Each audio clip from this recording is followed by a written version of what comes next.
I've always wondered what the whole pattern to my life is. I believe that is the question at the heart of anyone, anywhere who is in tune with the inner Christ wisdom in them. These stirrings of the Spirit within us is God's invitation for us to join the divine dynamic flow of love. My name is Father Dom Ori, and I invite you to explore your dynamic flow with this episode called Your Flow.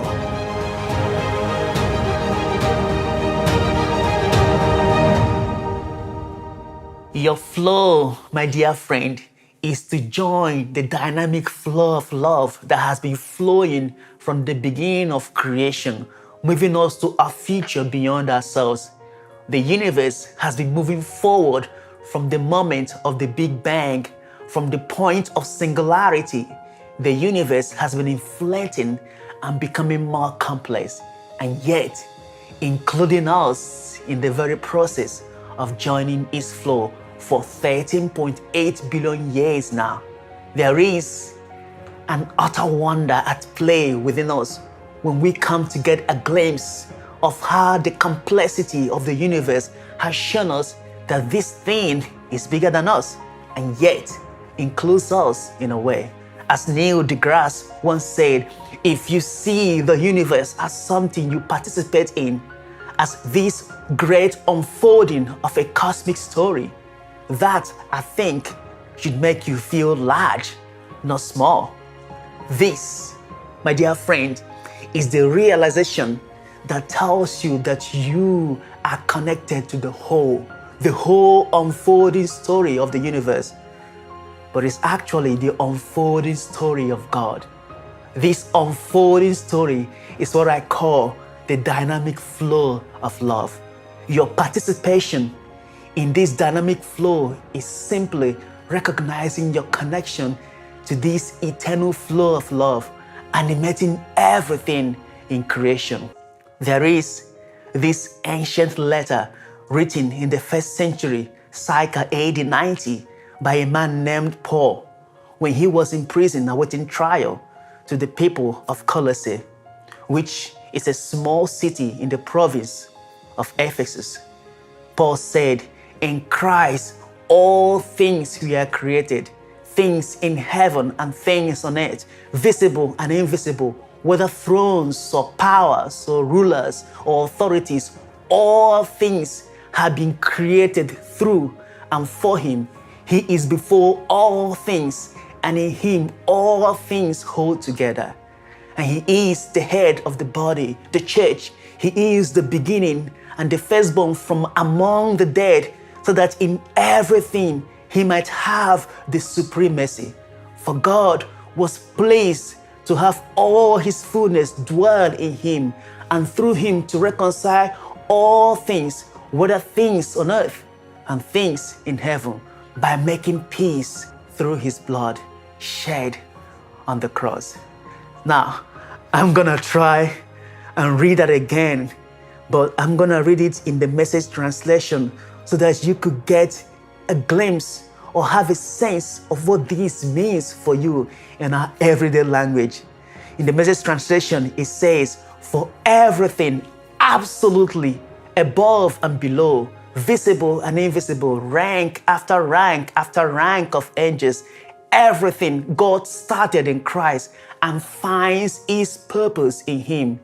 He was there before any of it came into existence and holds it all together right up to this moment.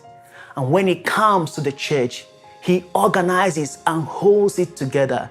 Like a head does a body, he was supreme in the beginning, and leading the resurrection parade, he is supreme in the end. From beginning to end, he's there, towering far above everything, everyone. So spacious is he, so roomy that everything of God finds its proper place in him without crowding. Not only that, but all the broken and dislocated pieces of the universe, people and things and animals and atoms, get properly fixed and fit together in vibrant harmonies, all because of his death, his blood that was poured down from the cross. Everything, all the broken and dislocated pieces of the universe, people and things, animals and atoms, get properly fixed and fit together in vibrant harmonies, all because of Christ. Do you realize what this means for you, my dear friend? All your broken pieces, everything, from the tiniest subatomic particles to large phenomena that we can see, and all the atoms that exist in between in creation are all in harmony, all fixed and fit together in vibrant harmonies in Christ. Christ is the animating, vibrant energy of love that holds all things in being, and you are a part of it. Yes, this is the divine energy at work in the universe, the energy of love that is life-giving because it is dynamic, and your only way forward is to join in the flow. Look around you. Take a moment to look around you. What do you see? We see this flow everywhere, in the flowing of water, in the humming and buzzing of the bees, in the chirping of birds in the morning, in the effervescent smile of a couple who are in love, in the unbridled joy in the eyes of a baby, in the radiating brightness of the morning light, in the freshness of the air we breathe, in the stridulating sound of crickets, in the joy of helping someone in need, in the openness to grow in the midst of difficulties, in the forgiveness of a wrong done to us, in the setting of somebody free, in the satisfaction of making somebody's day, in the appreciation of a generous kindness, in the setting out to be grateful, in the living by the grace of every single day, in the smile of a stranger towards you for simply being, in the refusal to react to evil with evil, in the appreciation of the beauty of the dark, in the letting love motivate your actions instead of hate, in the never stop asking the question of what God is up to right now and how you can be a part of it. Everything belongs. Everything is a window for us to see God moving through all creation, even in the things that we said and would welcome into our lives because they are painful. There is always God inviting us to join the flow through every encounter and places and people and events. Everything belongs to God. I noticed this vividly one time. I held my niece, who was just a couple of months old. As I looked into her eyes, all I could see was God. It was as if I was seeing the divine in the wide eyes, gazing at me, delighting in me as I was delighting in her. God was looking at me in all of my humanity and divinity and radiating an unbridled pure joy. And all I could do was just to revel in it. I teared up with joy because just at that moment, I had a glimpse of the divine flow manifesting through the eyes of my niece. Nothing was stopping it because just like my niece, children have an uninhibited flow that they radiate to us. And that is why they are the best teachers of pure love, because they don't have the hatred and negativity that grown-ups like us do have, which evidently block us from experiencing the divine flow when we are blind to them. Your natural flow will be to join the dynamic flow of love inherent in all creation.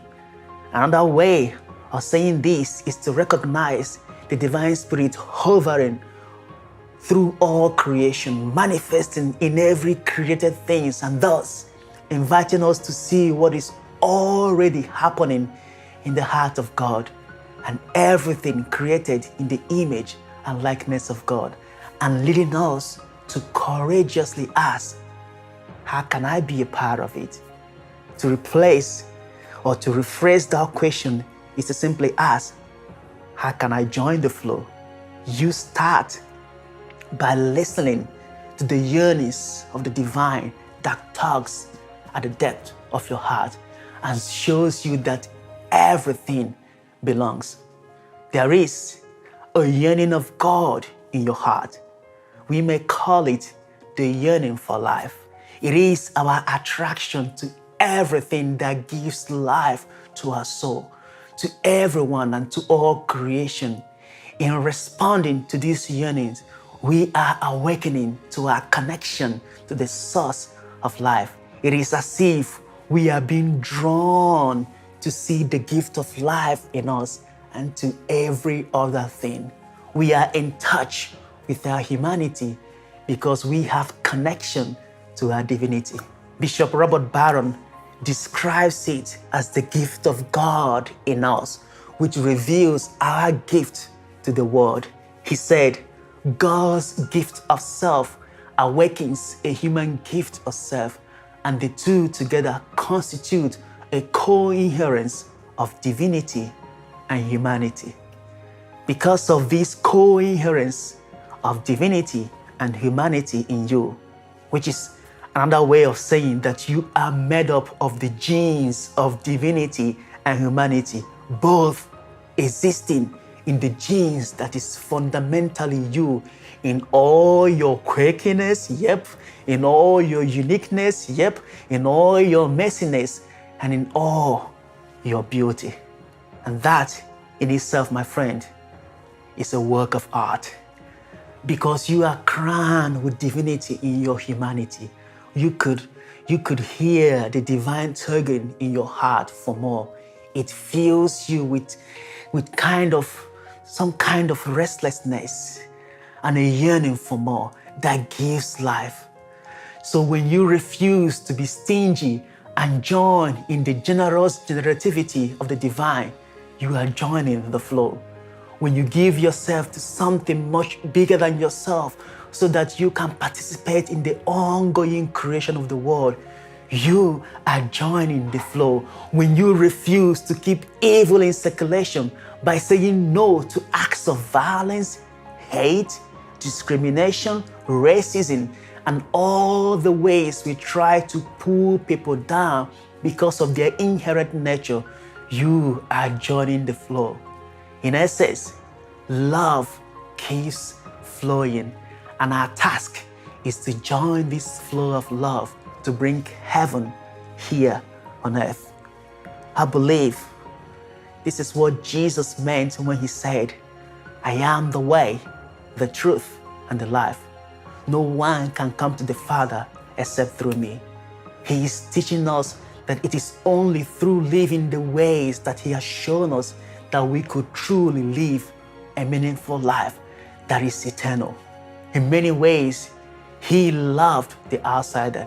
Jesus welcomed sinners. He celebrated the lost who is found and stood in solidarity with the oppressed and the marginalized. In doing so, he is showing us the big pattern of the flow of love and inviting us to join that flow. Anyone who lives in love lives in God, and God lives in that person. In the Gospel of Luke, Jesus said, I tell you, love your enemies, help and give without expecting a return. You will never, I promise, regret it. Live out this God-created identity the way our Father lives towards us, generously and graciously, even when we are at our own worst. God is kind. You be kind. Don't pick on people, jump on their failures, criticize their faults, unless, of course, you want the same treatment. Don't condemn those who are down. That hardness can boomerang. Be easy on people. You will find life a lot easier. Give away your life. You will find life giving back, but not merely giving back. giving back with bonus and blessing. Giving, not getting, is the way. Generosity begets generosity. You see, my dear friends, when I read those words, all I see is flow, flow, flow. Generosity inside out, flowing without restraint, reflected in the words of Jesus as the big pattern. The measure you give out is the measure you will receive. Good measure, pressed down, shaking together, running over, will be poured into your lap. For with the measure you use, it will be measured back to you. As a side note, this is why it is always unwise to resist forgiveness, because all it does to you is to prevent you from joining the flow of peace and equanimity. And that resistance breeds misery and the burden of hate and revenge that will never, ever satisfy. But when you join the divine dynamic flow of love, it gives life to your soul. What this does is that it moves you from the center of being served to serving others. It moves you from the center to stand in solidarity with those who have been pushed to the edges of the society. It moves you to be more compassionate and to have a positive attitude towards suffering, because you are connecting your suffering to the sufferings of the world. It moves you to forgive and to respond with love and grace.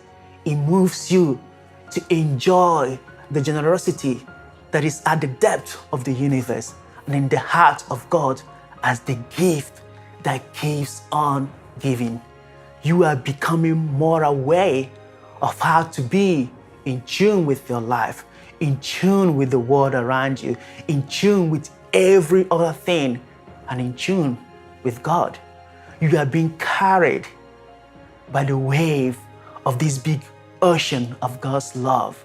You are not resisting it.